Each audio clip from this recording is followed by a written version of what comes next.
नमस्कार साथियों। ये हिंदी का पहला क्लास नहीं है, ये हिंदी का बहुत लंबा और मतलब एक तरह से मैराथन क्लास है, समझ लीजिए मैराथन दौड़। इस पे पहले बहुत सारे क्लास हो गए हैं मित्र, यह लगभग 8वां या फिर 9वां क्लास होगा मैराथन का। इसमें हम हर एक टॉपिक के बारे में एक टॉपिक एक दिन में खत्म करते हैं, एक एक टॉपिक लेकर चल रहे हैं, एक टॉपिक एक दिन में खत्म कर रहे हैं, जिससे कि आगामी आपके चाहे जो भी एग्जाम हो, चाहे एसएससी की एग्जाम हो, चाहे आपका लेखपाल की एग्जाम हो मित्र, चाहे वीडियो की एग्जाम हो, है ना, चाहे सुपर टेट की एग्जाम हो, किसी भी एग्जाम्स में अगर आप हिंदी के मतलब चाहे डीएलएड का एग्जाम हो, किसी भी एग्जाम्स में इंडिया लेवल पर चाहे जो भी एग्जाम हो, चाहे जिस भी क्षेत्र का एग्जाम हो मित्र, वहाँ पर आप इसको अप्लाई कर सकते हैं। तो चलिए आज छंद पढ़ेंगे, बेहतरीन तरीके से पढ़ेंगे। इसमें हमको जानना यह है कि छंद किसे कहते हैं, पहले छंद कितने प्रकार के होते हैं, छंद के अंग कितने होते हैं, है ना, उस अंगों को, उन अंगों का उपयोग क्या है ना। छंद में मात्रिक छंद और जो विषम मात्रिक छंद होते हैं, मात्रिक छंद 2 प्रकार का होता है, सम मात्रिक छंद, विषम मात्रिक छंद। अगर केवल छंद बोला जाता है तो छंद 4 प्रकार के होते हैं, मात्रिक, वर्णिक, उभय और युक्तक, यह याद रख लेना है। इसके बाद मित्र जो मात्रिक छंद होता है, वर्णिक छंद होता है, बहुत बार पूछ लिया जाता है। वर्णिक छंद में सिर्फ यही पूछ लेगा देकर कि बताओ इसमें से वर्णिक छंद कौन से हैं। सम मात्रिक छंद में 2 प्रकार के छंद होते हैं, एक सम मात्रिक छंद होता है, एक विषम मात्रिक छंद होता है, एक अर्ध सम मात्रिक भी छंद होता है, जिसमें कि आधे आधे बराबर होते हैं, यह भी होता है। तो इसमें हम बताएंगे, डिस्कस करेंगे सारी चीजें। जो विषम मात्रिक होगा मित्र उसमें कोई पद बराबर लगभग नहीं होता है, और जो अर्ध सम मात्रिक होता है, जैसे दोहा हो गया, अर्ध सम मात्रिक में आ जाता है ना, अर्ध सम मात्रिक दोहा, जिसके कि पहले तीसरे पद समान होते हैं, दूसरे चौथे पद समान होते हैं, उसे अर्ध सम मात्रिक कह देते हैं। जैसे सोरठा हो गया। तो सारी बातें हम जिक्र करते हैं, चलिए स्टार्ट कर लेते हैं। छंद शब्द, छंद की बात करें तो मित्र छंद शब्द जो है संस्कृत का एक छिदी धातु से बना है, छिदी धातु से बना हुआ है। छिदी का अर्थ होता है ढकना, ढक लेना, यानी कि जो हमारे छंद का परिभाषा है मेन मित्र ना, जिन रचनाओं में वर्ण, मात्रा, यति, गति, तुक आदि पर बल दिया जाता है वे सभी के सभी छंद कहलाते हैं। अगर बात करें छंद के कितने अंग होते हैं, तो छंद के 8 सप्तांग होते हैं। कौन कौन से? पहला वर्ण, वर्ण मतलब अक्षर, वह छोटी सी छोटी ध्वनि है मित्र जिसे खंडित नहीं किया जा सकता है, वही वर्ण होता है। अब आपको पता है वर्ण में अ आ इ उ क ख ग यही सब तो होते हैं। अब क को वर्णित करो और खंडित करो तो जाने। मात्रा, मात्रा की बात करें मित्र दूसरा छंद का अंग है मात्रा। मात्रा मतलब किसी स्वर के उच्चारण से, किसी स्वर के उच्चारण में जितना समय लगता है उसे मात्रा कहते हैं। जैसे कि बात करें मित्र दीर्घ दीर्घ मात्राएं भी होती हैं, मतलब अ आ इ उ, अ ई छोटी, छोटा उ, ए, ये सब क्या हैं? ये लघु मात्राएं हैं। और जो दीर्घ मात्राएं हैं, जैसे बात करें बड़ी ई, बड़ा उ, इसके लिए यस आकृति का यस बनाया जाता है कि इसका मतलब होता है दुगना समय लग रहा है, दुगना समय लग रहा है। हम बता चुके भैया वर्ड आप अगर देख लीजिए पूरा का पूरा वर्ड, उच्चारण, स्थान सब कुछ बता देते हैं भैया। और एक के लिए भैया यह होता है, एक होता है ना, तो बताएंगे अभी। इसके बाद यति होता है, दूसरा अंग छंद का यति।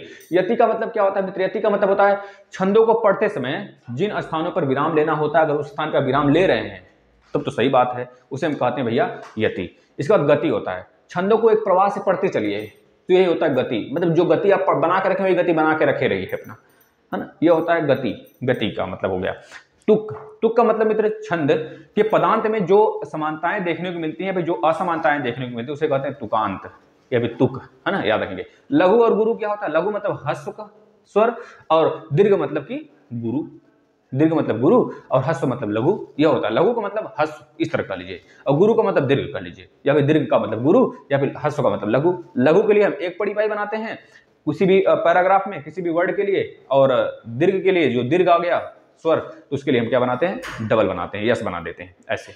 अब आ गया गढ़। गढ़ क्या होता है? लघु गुरु के क्रम में, लघु और गुरु के क्रम को बना कर रखने के लिए, बनाए रखना ही गढ़ कहलाता है, जिसे हम कहते हैं भैया 8 प्रकार के होते हैं। 8 होते हैं ना, गिनते हैं, देखते हैं कितने आते हैं। यगड़, मगड़, तगड़, रगड़, जगड़, भगड़, नगड़ और सगड़, 8 होते हैं। क्या क्या बोला? फिर सुनिए नहीं तो भूल जाएंगे हम। यगड़, मगड़, यगड़, मगड़, तगड़, रगड़, जगड़, भगड़, नगड़ और सगड़, ये क्रम से है, इसको याद कर लीजिए। अब छंद के प्रकार पूछा जाता है। छंद के 4 प्रकार होते हैं। कौन कौन से? मात्रिक छंद, याद कर लेंगे भाई, वर्णिक छंद, उभय छंद और युक्तक छंद। युक्तक कौन कौन से बताए हमने? मात्रिक, वर्णिक, उभय और युक्तक। अब हमें जानना है विशेष रूप से मात्रिक छंद में। मात्रिक छंद 3 प्रकार के होते हैं और वर्णिक छंद जानना है, तो पहले हम वर्णिक बता देते हैं। वर्णिक ध्यान से बस सुन लीजिए, डायरेक्ट पूछ देता है वर्णिक छंद किससे कितने प्रकार के होते हैं, या फिर कितने प्रकार के नहीं, कौन इसमें से वर्णिक छंद है।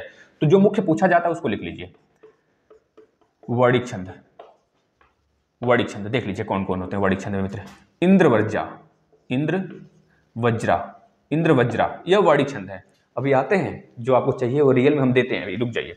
इंद्रवज्रा यह वाड़ी छंद है, वाड़ी छंद के अंतर्गत आता है मित्र। इसके बाद उपेंद्र वज्रा, उपेंद्र वज्रा, ये लिख लीजिए बस, डायरेक्ट इसमें यही पूछेगा देकर बहुविकल्पी में बताइए इसमें से कौन सा वाड़ी छंद है या फिर कौन सा वाड़ी छंद नहीं है। 3 तो वाड़ी छंद दिया रहेगा, एक तो नहीं दिया रहेगा, उसमें बताना होगा कौन सा वाड़ी छंद है, या फिर ऐसा 3 दिया रहेगा उसमें से पूछ लेगा कौन सा है, या फिर 4 दे देंगे उसे पूछेगा कौन सा नहीं है, उसमें से एक होगा, समझ रहे हैं ना।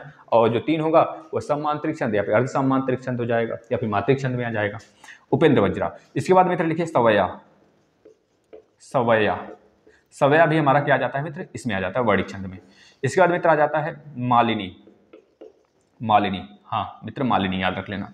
इसके बाद क्या आ जाता है भुंज, भुंज, भुंजग, भुंज लिखिएगा, भुंज, भुंजग प्रयाति, प्रयाति, ऐसे भुंजक प्रयाति या फिर प्रवावी करके ऐसे कुछ, प्रयावी, प्रयावी है मित्र, भुंजक प्रयावी यह है नाम, थोड़ा सा देख लीजिएगा एक थोड़ा सा लास्ट में। इसके बाद मित्र वसंत, वसंत तिलका, हाँ वसंत लिलका ऐसे कुछ नाम है ना, वसंत, वसंत लिखिएगा, वसंत लीलका, वसंत लीलका, इस तरह यह हो गया हमारा वाड़ी छंद। 1-2 और है लिख लीजिए, कौन से भाई, कवित्त, कवित्त यह भी वाड़ी छंद के अंतर्गत आ जाते हैं। एक और है मित्र लिख लीजिए वंशस्थ, वंशस्थ यह भी वाड़ी छंद के अंतर्गत आता है। एक और वाड़ी छंद में द्रुत, द्रुत, विलंबित, विलंबित यह भी वाड़ी छंद के अंतर्गत आ जाता है। इतने वाड़ी छंद हैं, बस यह आपको ध्यान रखना है, ये वाड़ी छंद है, अगर दे दिया इससे कौन सा वाड़ी छंद है या फिर नहीं है तो आपको इतना याद रखना है, आप बता देंगे। अब आ जाते हैं मात्रिक छंद के ऊपर। जितना चीजें हमें चाहिए वो चीजें आपको मिलना चाहिए, बस हमारा कहना में यह होता है कि जो हमको सिलेक्शन देते हैं, हमको ज्ञाता या फिर पीएचडी नहीं करना है मित्र, है ना, नहीं तो हम भी घोर के पिया देते हैं आपको उसी में। देखिए अब आ जाते हैं मित्र किसमें, सममात्रिक छंद पे। पहले मात्रिक छंद में, मात्रिक छंद आपको बताते हैं कितने प्रकार के होते हैं। मात्रिक छंद, मात्रिक छंद में 3 होते हैं मित्र। मात्रिक छंद में पहला सममात्रिक, सममात्रिक छंद, इसके बाद विषम यहां पे लिख देते हैं, विषम, फिर अर्ध सम्मात्रिक छंद, अर्ध सम्मात्रिक छंद में। अर्ध सम्मात्रिक छंद से नाम से ही पता चल रहा है कि इसके आधे मतलब 4 पैराग्राफ इसमें भी होंगे, 4 इसमें भी होंगे, इसमें चारों के चारों सम होंगे, मतलब समान होंगे। 16 16 16 है तो 16 16 16 ही रहेंगे, 24 24 24 है तो 24 24 24 ही रहेंगे, 23 23 23 है तो 23 23 23 सारे में रहेंगे। नहीं, सारे मात्राएं समान रहेंगी इसमें, समझ रहे हैं, हर चरण में समान मात्राएं। इसमें पहले तीसरे में समान, दूसरे चौथे में समान, इसमें बताते हैं, इसमें दोनों से मिलकर, इससे मिलकर बनता है विषम मात्रिक, यह चीज होती है। अभी सममात्रिक छंद में सिर्फ आपको यह याद रखना, अहिर, पहला अहिर याद रखिए। जैसे कि अमूनन आपको याद होगा, जो हम बता देते हैं पहले, उसके बाद जो आपको नहीं पता होगा उसको बताएंगे। देखिए आपको पता होगा सममात्रिक छंद में चौपाई आता है, चौपाई। अब देखिए हम याद करने का भी ट्रिक बताते हैं। चौपाई में 4 पाई होता है, 4 पाई, कोई भी 4 पाई हो गई, चारपाई में 4 पहिया होता है, 4 भैया उसके स्तंभ होते हैं, एक तो नहीं तो फिर एक को नहीं रहेगा तो गिर जाएंगे, एक आठ नहीं रहेगा तो 4 होते हैं ना, किसी भी कुर्सी में देखिए 4 घोड़ा होते हैं, तो 4 घोड़ा का स्क्वायर 4 चौके 16, तो 16 16, चारों चरण में 16 16 आते हैं चौपाई में, याद रखना है सिर्फ, ठीक भाई।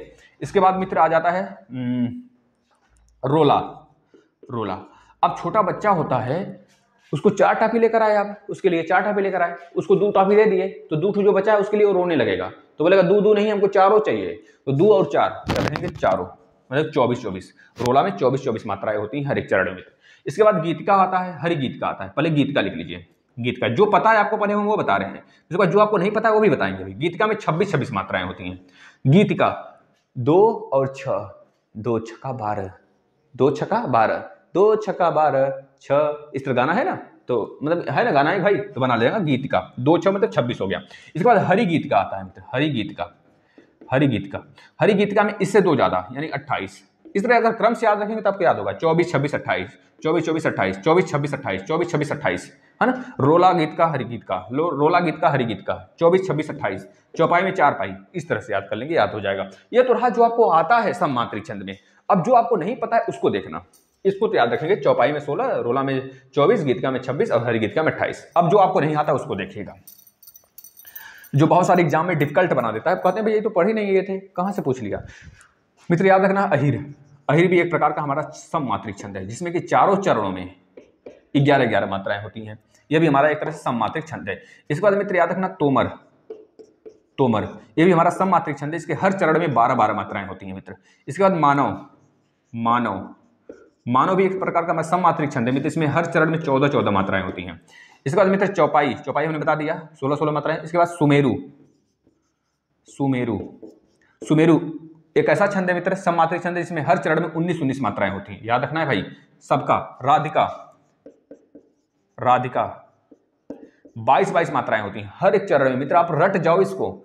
अहिर 11-11, तोमर 12-12, मानव 14-14, सुमेरु 19-19, राधिका 22-22, इस तरह से रट जाइए। वो जो चारों बताए हैं स्टार्टिंग में याद रखना, चौपाई में 16-16, रोला में 24-24, गीतका में 26-26, हरि गीतका में 28-28, वो चारों तो इंपॉर्टेंट है ही, लेकिन उसके सिवा यह इंपॉर्टेंट है। यहाँ से प्रश्न आ जाते हैं, बच्चे कर ही नहीं पाते हैं। वैसे प्रश्न यहाँ से मात्र 10% आता है, 90% उन्हीं चारों में से आता है। राधिका के बाद मित्र याद रखना, राधिका के बाद हम बता दें आपको, रोला हो गया, रोला के बाद गीतका हो गया, सरसी जो आपको नहीं पता है शायद, बहुतों को पता भी होगा, हम ऐसा नहीं कहेंगे। सरसी में 27-27 होते हैं मित्र, याद रखना, हर चारों चरण में 27-27। इसके बाद सार, सार भी होता है मित्र, सार में कितने कितने होते हैं, 28-28 होते हैं, हर एक चारों चरण में 28-28। इसके बाद मित्र एक और होता है तांटक, तांटक, तांटक में 30-30 होते हैं मित्र, याद रखना।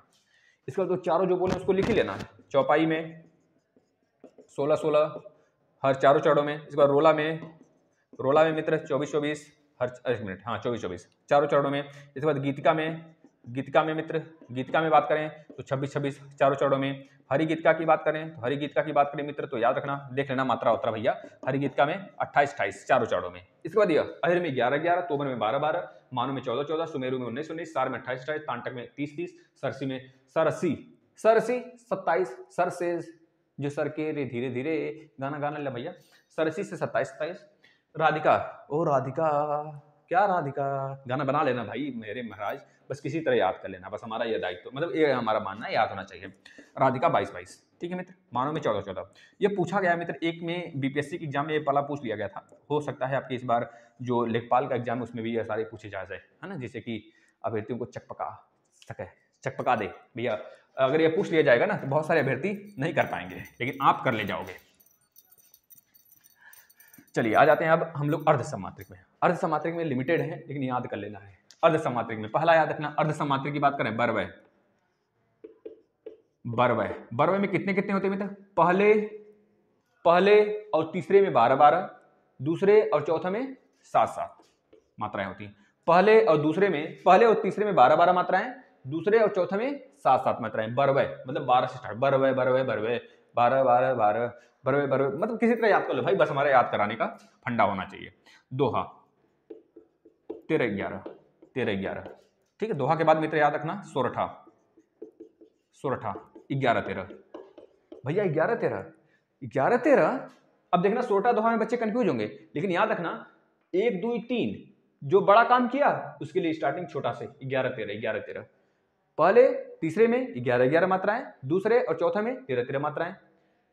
दोहा में छोटा है 1 2, एक साल सूरा कम में काम किया, काम चोर होगा, इस वजह से पहले इसको बढ़ा के दे दिए। नहीं भाई, याद रखना ये बड़का वाला है, इस तरह सेट कर लेना, बड़ा वाला है तो पापा बड़े वाले को कम देंगे भाई, समझे ना, बड़ा को प्यार कब मिलता है, प्यार तो ज्यादा मतलब उसी को दिया जाता है क्योंकि बड़ा समझदार हो जाता है। इस वजह से बड़े को छोटे को लगता है कि छोटे को बड़े को प्यार दे रहे हैं, लेकिन छोटे को लगता है अरे हमको प्यार ही नहीं करते हैं, इसलिए बड़ा समझदार हो जाता है तो मानता है हाँ, मतलब पापा उसको इस वजह से प्यार करें, डांटते हैं, छोटा है थोड़ा, बड़ा हो जाएगा तो दोनों को बराबर देखते हैं।